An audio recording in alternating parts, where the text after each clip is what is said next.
Welcome inside the Fox Weather ROWI Report. We're looking at week 3 of the NFL. This is an early outlook for the games this week. Of course, talking about the games that will be impacted by weather, the strategy, the players, the coaching, and does this impact your fantasy lines in betting?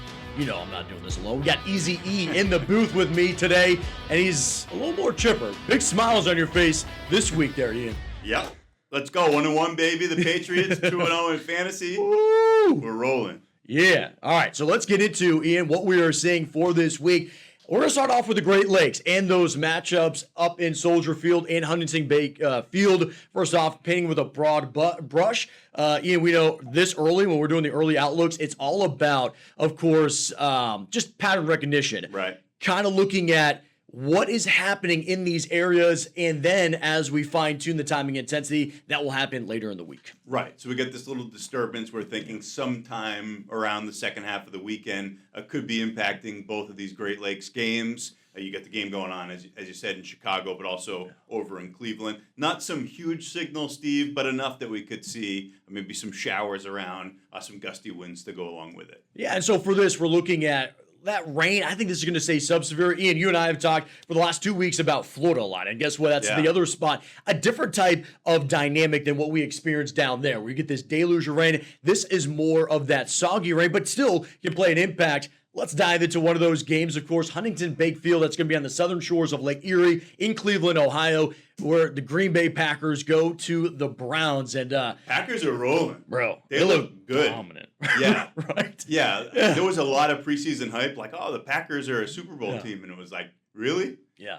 Yes, really. I think, here's the thing. I normally would say, hey, rain would maybe make this a little better for the underdogs. I don't think that's the case. I think the Packers steamroll. I think for this, it all comes down to the betting lines. Yeah. When you think about the over and under, I think it's into like 44 right now, depending on what books you're using. And I think it's purely because they think that the Packers can't score more than 44 points on Cleveland right now. That's like, Cleveland's been so bad. Yeah. And I don't see that changing. Well, they looked all right in week 1. I thought they would keep it a touch closer, and they did for like half the game against the Ravens last week. Yeah. And they lost by 1,000 somehow. So yeah, I guess you're right, Steve. But yeah, I don't think there's anything, whether this slides its way into the medium ROWI category moving through the week or not. Yeah, I don't think there is much that's going to change the outcome of this one. But we start talking about, okay, the players are going to be impacted, right? So as you had mentioned, this was at a medium earlier in the week. Now it's the timing change. This could change yet again, as you had mentioned, as we get closer to kickoff.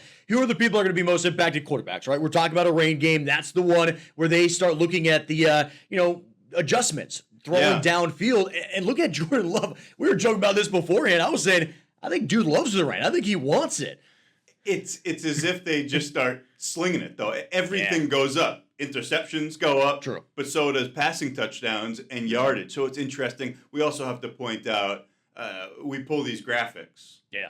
This data from the NFL. Jordan Love is a smaller sample. So he may have just lit it up one game where there was some rain. True. That may not be representative, even though at this point in his career, it looks like it does. But what you said, though, is that I don't think they stay away from the air raid attack. Like, because even if the interceptions go up, his pass yards are going up, but still to be even not seeing it decline, because normally that's what we talk about, right? You're not throwing the deep balls, now you're throwing quicker options, right? The flats, you're throwing out slants, pick passes. Here's a guy who's probably got a bunch of games under his belt because he's been in the league forever. It's the opposite side of the data coin, for sure. But, I mean, when you're talking about an elite quarterback like Joe Flacco, you're not expecting much of a drop-off, and his interceptions actually go down, which is, I'm playing in Baltimore all those years. You know, he played in some nasty weather games. This is impressive to see that metric go down in games where he's dealing with a wet football.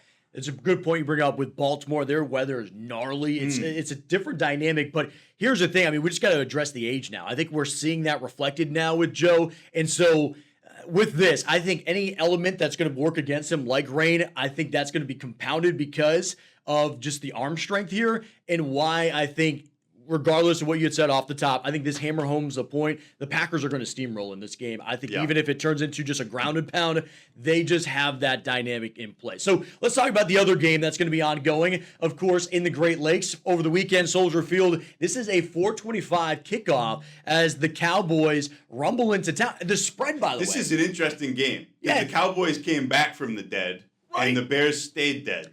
Yeah. So it's an interesting battle for that reason. Dude, the Cowboys are an underdog in this right now. Disagree. That's what I'm saying. Yeah. And I've already put money. By the way, that's the reason why we do early outlooks on this, because we know the spread is going to change, especially the Cowboys, because they are money heavy. They got so many people in their fan base that they're going to bet hard regardless. But I think with this, we got to remember, week 1, they were going against the Eagles, and the Eagles were dominant, and yet they still hung tough. Right. And like you had said, they came back from the dead. I think that comeback last week, that's the momentum.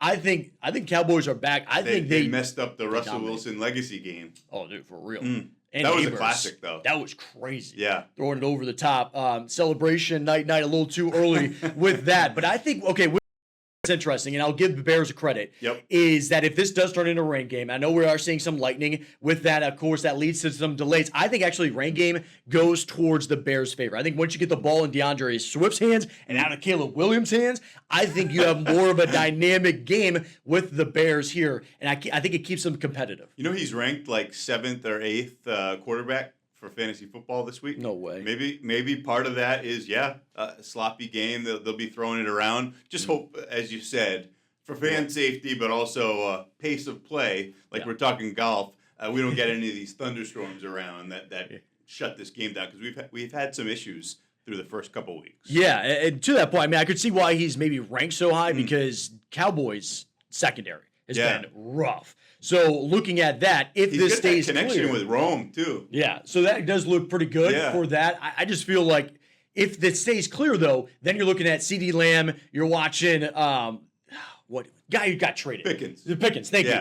They're both averaging well over 12 yards a reception right now. So you see then the air raid attack, and this is reflected in Dak's stats. I mean, look at it. When there's no rain, dude is airmailing it. He's throwing it all the time, and I think that's what leads to this. The rain stats, 3/10 of one pass touchdown is not a good number. Achilles heel. That's what I'm saying. Not I think good. If it turns sloppy, this turns into a battle of the trenches. By the way, we haven't even talked about the turf there. It's the Kentucky bluegrass. It's natural grass at Soldier Field. It turns into a muddy mess down in the trenches. It's known notoriously for not doing well with holding the water if it comes in. I've taken some divots out of Kentucky bluegrass. I know a lot about it. Living down there. Yeah, so something we'll be watching for is the Great Lakes. That's the only spot, of course. You and I spent a lot of time in Florida. We say this every week, but again, no surprise. Florida afternoon and evening games are going to be impacted by potentially some rain. And this is for both games, but I think for Northern Florida,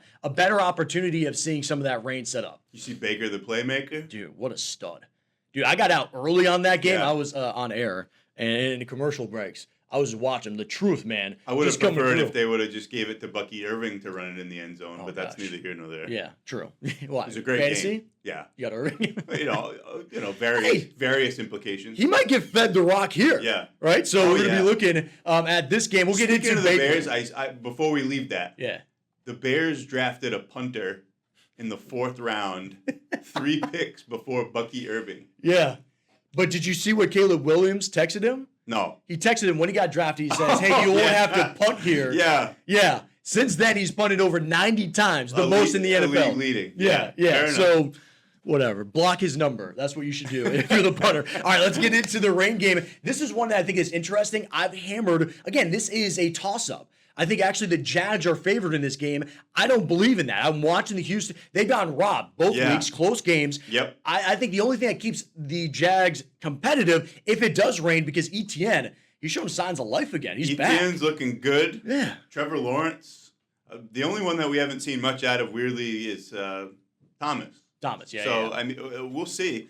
They've been playing well. They did have a brief stoppage last week. Yes. They had brief.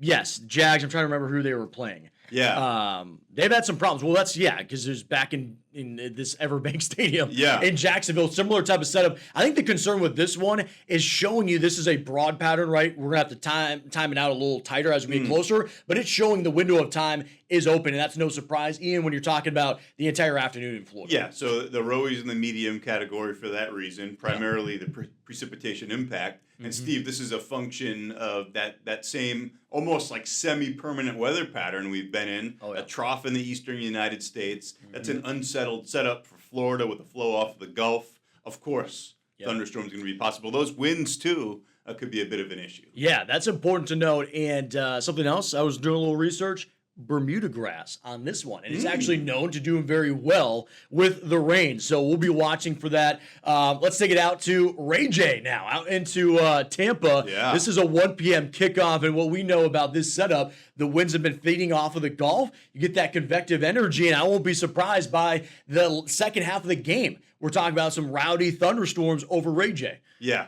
89 for the air temperature. It feels like temperature that's more like a hundo. Oh, yeah. You got the storms moving through. That's going to be a soupy one. Any 1 o'clock game in September at Ray J, soupy. Yeah. Bucks heavy favorite in this one, I think rightfully so. Jets obviously dealing with Justin Fields. He got a concussion, so will he be playing or not? Tyrod Taylor, he's getting some of those snaps, of course. But I think the Bucks have shown that they are forced to be dealt with. They're a right contender. now. Yeah. No, it's I'm excited. I'm excited for this game. Of course, really early outlook on week 3 as of right now, but we do have a game that we have that's coming up here shortly. So we do have a short range model on this one. The Dolphins, the Bills. I don't care where you played this. I don't care what the weather is. They're absolutely going to get steamrolled. My hot take on this is the Dolphins should already be relegated. They should be into a different league. Pull somebody up from UFL. I'm so done with watching Tua. You were telling Owen about this, weren't you, earlier? Yeah. 0-3? Yeah. The Dolphins? They're awful. They're going to be 16. Have you seen that? Did you see the press conference afterwards? I saw Daniels, there's something going on. Yeah. And I don't want to, obviously poke fun at that. I'm just saying that they're disorganized. I'll Week say 1, this. they had a team meeting. That punt return goes to the house. I'm watching it as a Pats fan, and I'm sick. Then the ensuing kickoff, I'm like, we are so back. You're so back, right? Vrabel chasing him down. It was awesome. Dude, that was, that screen where Vrabel is running, that snapshot in time.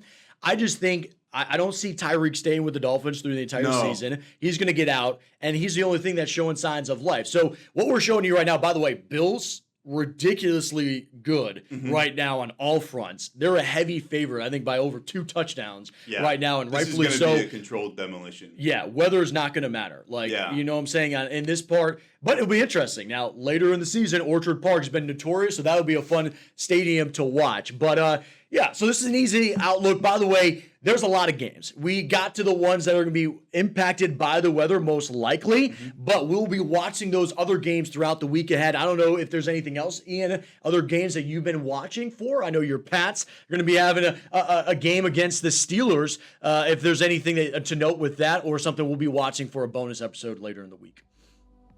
Got anything? Nope. No other games? That's I'm looking forward to it. We had the BOGO Monday Night Football this week, which was always nice. Yeah. So you can actually make it through a whole game without falling asleep. Yeah. Waiver claims in today. I have a couple. Got Joe Burrow as my fantasy quarterback. You're always trading. Did any of those trades land, by the way, for our listeners from week 1? I've made 0 trades this season. But not for lack of Yeah, trying. you know you've been in the league a while. Yeah. If they're saying no and they're declining the trades. Never stop grinding. Never stop grinding. By the way, put your money in early in the week. That's what we were talking about. Hammer some of these things that we've been talking about as well. We'll be watching the games closely, of course. I'm glad that you all have been tuning in. We'll have updates throughout the week. Stay tuned for that. Until then, be easy and check us out on wherever you get your podcasts or on YouTube. See you then.